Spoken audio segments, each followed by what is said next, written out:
Guías para el manejo del paciente con diabetes hay muchas. Ustedes pueden revisar por país, por institución, por actividad científica. Lo importante es que a la que vayan a seguir lo tengan claro, que la estrategia es llevar siempre al paciente a una buena meta de control metabólico. Hace unos años se discutía cuál era la meta óptima de control, si mayor a 7, si menor a 7, si menor a 6. Actualmente la tendencia es individualizar la meta, que es lo que vamos a revisar, pero nuestra meta en el paciente sigue siendo menor a 7. Es importante recalcar que aunque nos vamos a centrar en el control de la glucosa, es importante que ustedes recuerden que es la intervención multifactorial la que tiene un impacto.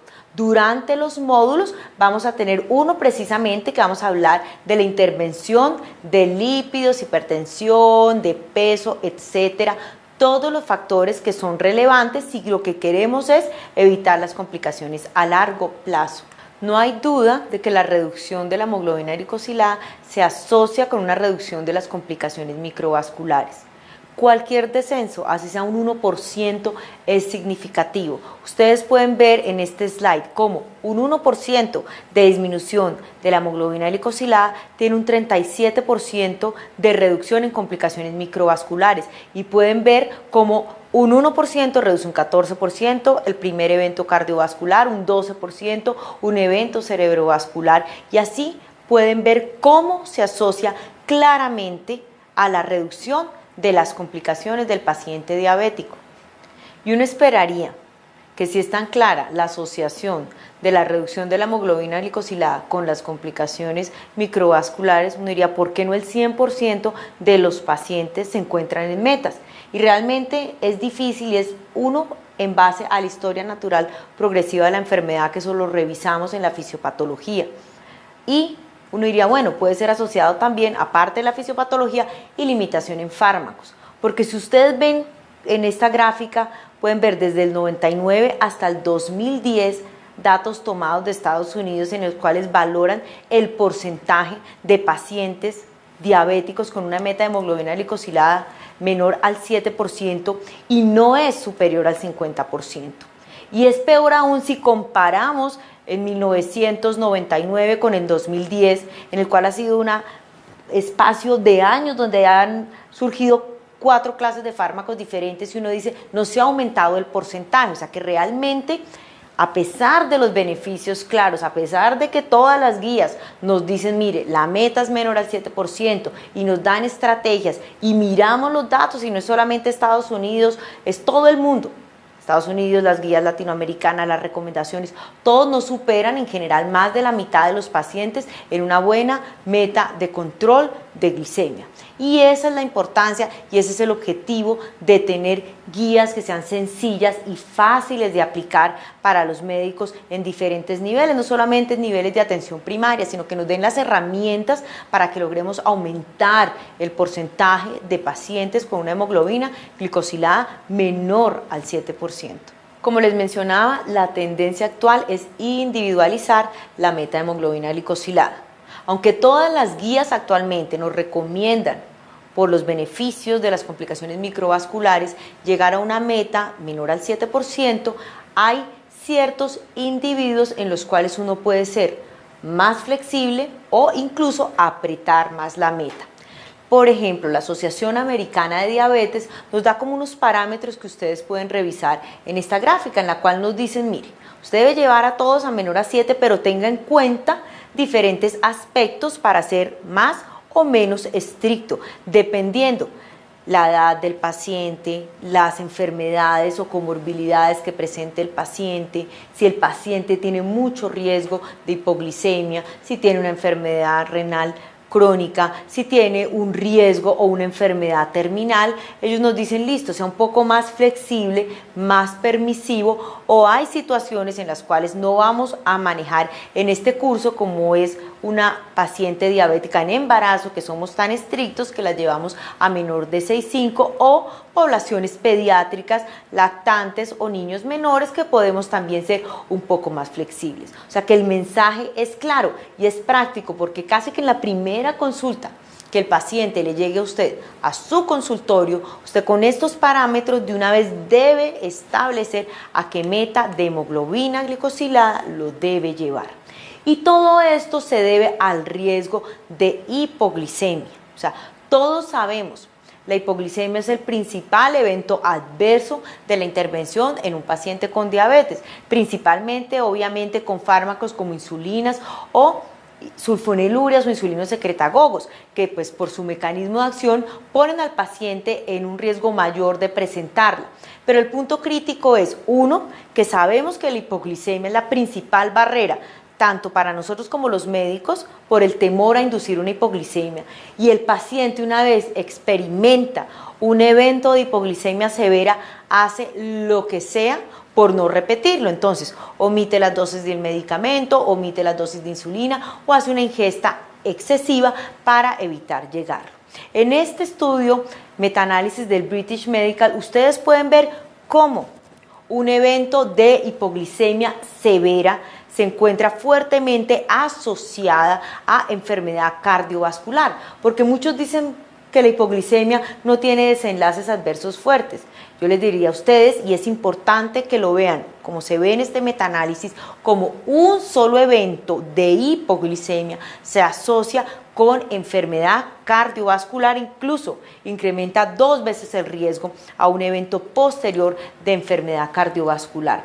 Este estudio que estoy presentando en este slide es bien interesante porque se toman más de 1000 pacientes, acá incluyen diabéticos tipo 1 y diabetes tipo 2, en los cuales se toman diferentes factores y se analizan cuáles son los factores que predisponen a un evento o a la mortalidad en un paciente. Y si ustedes ven en diabético tipo 1 y en diabético tipo 2 el antecedente previo de un evento de hipoglicemia severa, está fuertemente asociado a la mortalidad del paciente diabético. Es de esta manera, y hoy uno entiende por qué las guías le recomiendan a uno optimizar el control del paciente diabético, llevar ese paciente al mejor control posible, limitando al máximo el riesgo de hipoglicemia. La hipoglicemia es definitivamente un factor de riesgo para mortalidad. La hipoglicemia, como pueden ver ustedes en esta gráfica, tiene 2 desenlaces adversos agudos severos. A nivel cardiovascular, la muerte súbita. Ustedes ven ahí en un trazado, en un monitoreo continuo de glucosa, cómo el evento de hipoglicemia, un evento de hipoglicemia tiene un impacto a nivel cardíaco. Se sabe claramente que la hipoglicemia es una de las causas de un QT prolongado. O sea, si nosotros quisiéramos enumerar causas de ese prolongado, la hipoglicemia es una de ellas, induciendo arritmias e incluso muerte súbita. También, fuera de la parte en el trastorno eléctrico del corazón, tiene efectos hemodinámicos que son deleterios. Tiene alteración en la contractilidad, en la elasticidad vascular. Y no mencioné acá en este slide, pero también tiene efectos en la coagulación. Induce hipercoagulabilidad, un solo evento, entonces favorece eventos trombóticos, arritmias y muerte.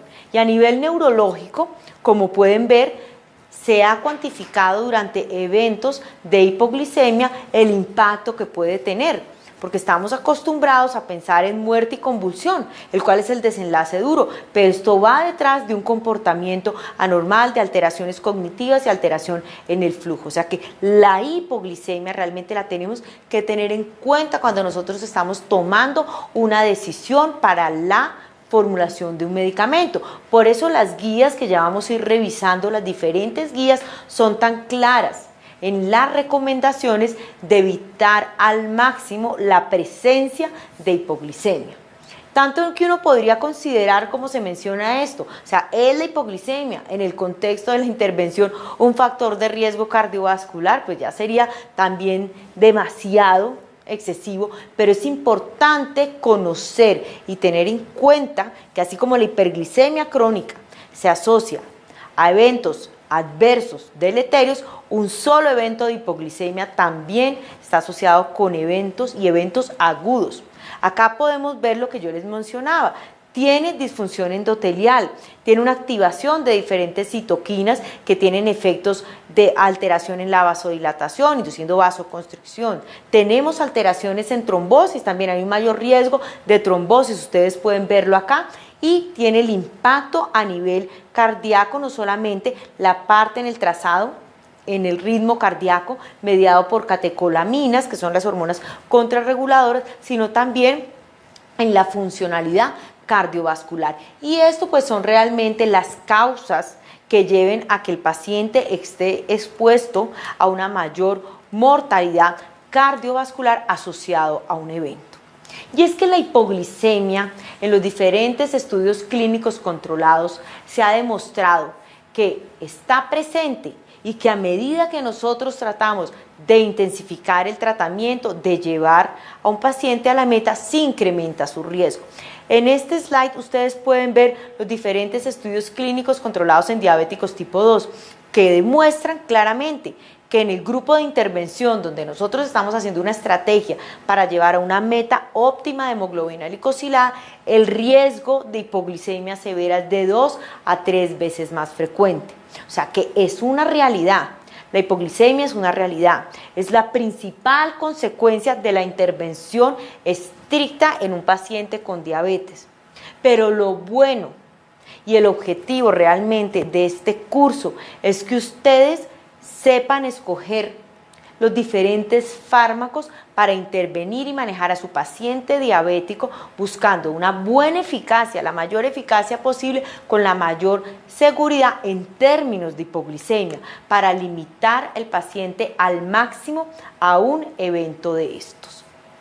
Vamos a revisar a partir de ahora las diferentes guías y las diferentes recomendaciones, así como voy a puntualizar nuestras guías nacionales del manejo del paciente con diabetes mellitus tipo 2. Independientemente a la guía que ustedes quieran seguir, no ha cambiado en nada que la metformina sigue siendo el fármaco de elección e inicial para tratar a un paciente con diabetes mellitus tipo 2. A no ser que hubiera una contraindicación absoluta, no podríamos utilizarla, pero siempre que esté permitido, iniciamos con metformina. Les resalto en el recuadro en rojo que es lo importante, como las guías nos dicen, mire, ustedes van a escoger siempre el fármaco con varios aspectos, la eficacia, la seguridad, el riesgo de hipoglicemia, el riesgo de eventos adversos y el costo. Y eso es lo que yo quiero que saquemos como conclusión de verdad de este curso y sobre todo de los módulos de intervención y de guías, es saber escoger con estos beneficios los medicamentos adecuados. Porque ustedes pueden ver, las guías nos dicen, ustedes pueden utilizar una amplia gama de medicamentos. Si ustedes ven ahí, después de metformina, tienen 6 opciones diferentes para utilizar y todas son válidas. Pero cada una tiene un beneficio en términos de seguridad, de eficacia, de costos, que es lo que vamos a revisar. Las guías de la ACE en el 2015 y recientemente revisadas en el 2016 nos dan lo mismo. Si ustedes ven una amplia gama de opciones, a diferencia de la Asociación Americana de Diabetes, nos da un punto valedero que es el nivel de hemoglobina. Ellas nos dicen, mire, dependiendo del nivel de hemoglobina glicosilada, puede escoger o un fármaco, o 2 fármacos, o 3 fármacos, o la insulina. Pero nuevamente, que eso lo vamos a revisar con calma más adelante, pero nuevamente nos dicen, ojo con el riesgo de hipoglicemia, y ustedes lo pueden ver ahí en verde y chuleado, son medicamentos seguros, efectivos, sin riesgo de hipoglicemia, y nos ponen una precaución para aquellos fármacos que nos pueden inducir un mayor riesgo de hipoglicemia. En cuanto a las guías nacionales, que no es porque sean nuestras guías, las propias de Colombia, son muy sencillas, son muy prácticas, porque este fue el objetivo en la realización de estas guías con el ministerio. Era dar una herramienta a los médicos de atención primaria, secundaria y terciaria, basándose en una revisión de los diferentes estudios clínicos controlados, en metaanálisis, revisiones sistemáticas, para buscar la mejor intervención, la intervención más segura, y hacer unas guías que fueran muy sencillas para aplicarlas. Uno de los aspectos que, independientemente de la guía que ustedes se basen, es el manejo inicial del paciente con diabetes. Hace unos años nosotros decíamos, bueno, si diagnosticamos un paciente con diabetes, vamos a empezar dieta, ejercicio durante 3 meses y después lo valoramos. Primer mensaje de este curso: la dieta y el ejercicio deben ir siempre, acá lo ven, en este flujograma, siempre, y vamos a revisarlo más adelante en un módulo específico de los cambios terapéuticos al estilo de vida, cuáles son las recomendaciones. Pero ¿qué es lo importante? Que nunca van solos, o dicho de otra manera, siempre desde el primer momento que ustedes hacen el diagnóstico, se inicia intervención farmacológica al mismo tiempo del cambio en el estilo de vida. Siempre, en este flujograma lo ven, se hace el diagnóstico de diabetes tipo 2. Acá no estamos hablando del nivel de hemoglobina glicosilada, solamente estoy diciendo, una vez es diagnosticado el paciente, vamos a hacer 2 cosas: inicio de tratamiento farmacológico y simultáneamente dieta y ejercicio, en la cual vamos a revisar en un módulo específicamente el manejo no farmacológico. Y nuevamente a los 3 meses vamos a valorar, y ahí ya les estoy diciendo, cada cuánto valora uno con la hemoglobina glicosilada para establecer las metas, para tomar la decisión si vamos a cambiar o no el manejo, es cada 3 meses con un reporte de hemoglobina glicosilada. Mencionaba cómo las guías siempre nos dicen metformina, y esto es importante, o sea, la latinoamericana, la Asociación Americana de Diabetes, las canadienses y las nuestras, que de eso vamos a hablar en el módulo de manejo farmacológico, igualmente nos tienen siempre claro que se inicia la terapia con la metformina.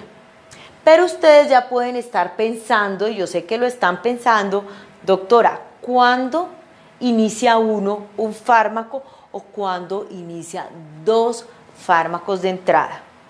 Como pueden ver acá, cuando uno hace un diagnóstico, que ya revisamos los criterios diagnósticos del paciente con diabetes, lo primero que uno tiene que tener claro es cuál es la meta de control metabólico de mi paciente.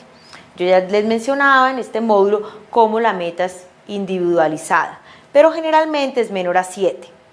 Después de que ustedes establecen la meta, van a mirar el nivel de hemoglobina glicosilada. Si su paciente tiene una hemoglobina glicosilada menor al 8%, esto es el flujograma de nuestras guías nacionales, como debemos manejar acá. Si el paciente tiene una hemoglobina menor a 8, estamos tranquilos y seguros de iniciar monoterapia con metformina.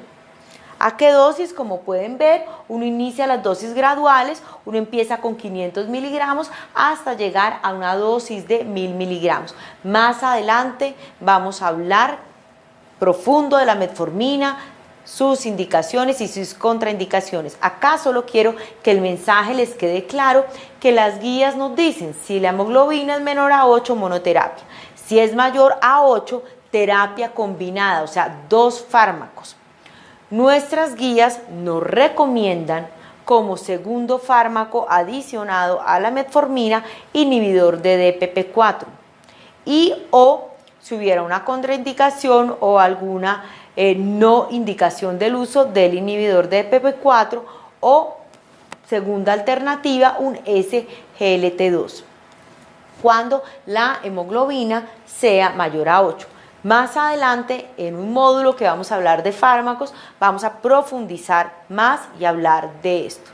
Si la meta a los 3 meses se encuentra cumpliéndose en su rango, nos quedamos iguales, y si no, pues vamos a ir interviniendo de acuerdo al algoritmo en otros pasos. A los 3 meses de haber iniciado la intervención, las guías nacionales nos recomiendan realizar una nueva hemoglobina glicosilada. Si esta hemoglobina glicosilada no ha llegado a la meta, que en regla general es menor al 7%, ¿qué se debe hacer? Obviamente hay que reforzar nuevamente los cambios terapéuticos al estilo de vida y tomar la decisión de qué fármaco, como yo les mencionaba anteriormente, como segundo paso o tercer paso, hay que adicionar. Si el paciente venía en monoterapia porque su hemoglobina glicosilada fue menor al 8%, vamos a iniciar un segundo fármaco. Nuestra primera elección en nuestras guías quedó inicialmente un inhibidor de DPP-4 o como alternativa, inhibidor SGLT2 o en tercera opción que vamos a revisar en el módulo de sulfonilurias, una sulfoniluria. Ya revisaremos posteriormente cuándo una sulfoniluria. E igualmente esperamos nuevamente a reevaluar si a los 3 meses el paciente llegó o no llegó a su meta. Pero devolvámonos, si el paciente tenía una hemoglobina mayor a 8 e iniciamos 2 fármacos y su hemoglobina glicosilada no está en metas, ¿qué vamos a hacer? Entonces, nuevamente se debe tener en cuenta varias opciones: el índice de masa corporal, la estabilidad clínica, que eso vamos a revisar más adelante, si iniciamos porque hay obesidad un GLP-1, si iniciamos una insulina o si es un fármaco, si iniciamos en el caso de que esté con metformina e inhibidor de DPP-4 un SGLT2, siempre teniendo en cuenta que vamos a estar reforzando las intervenciones en los cambios al estilo de vida. Es importante para terminar este módulo tener en cuenta que la opción que nosotros tomemos como intervención debe reducir al máximo el riesgo de hipoglicemia. De ahí a que nuestras guías nacionales 2015 sean tan prácticas, porque en la realización de esta guía el grupo de expertos se centró en revisar toda la evidencia disponible hasta el momento para plasmar en ellas la opción más eficaz y más segura. Por eso nuestras guías son tan prácticas, a diferencia de las guías internacionales, que nos van diciendo simplemente estas son todas las opciones que usted puede utilizar, escójalas, tenga en cuenta la hipoglicemia, tenga en cuenta la eficacia, tenga en cuenta todo. Las guías nacionales ya se hizo el ejercicio y nos van indicando cómo vamos a revisar en la intervención farmacológica paso a paso el beneficio de cada fármaco y cuál es la opción más segura y más eficaz en cada momento en el manejo del paciente diabético.